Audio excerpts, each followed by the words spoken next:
kuidas läheb? Hästi. Oled valmis suusatama minema? Jaa. Näe, siin on su suusad. Aitäh. Upsti.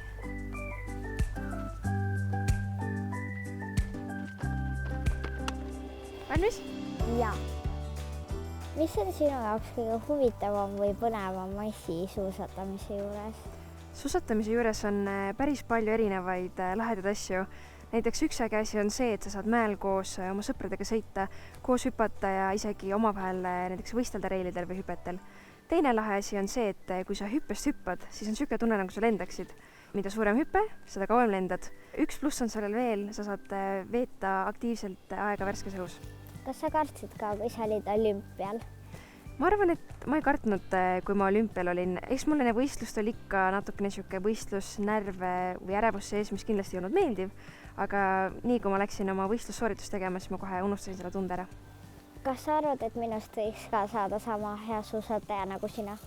Jaa, muidugi. Kõigist võib saada hea suusataja. Sulle lihtsalt peab meeldima see, mis sa teed ja samamoodi peab päris palju tegema trenni ja vaeva nägema, et saada heaks suusatajaks. Aga kõik see raske töö tasub ennast lõpuks ära. Mis nõu sa annaksid minusugustele tüdrukutele?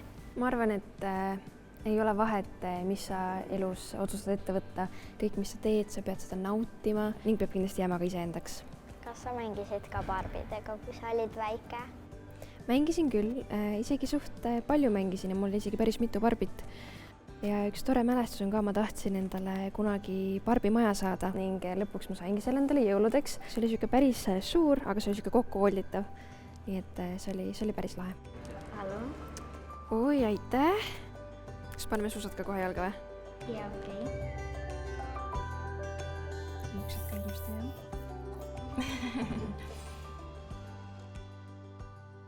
Sinuga oli väga tore olla täna.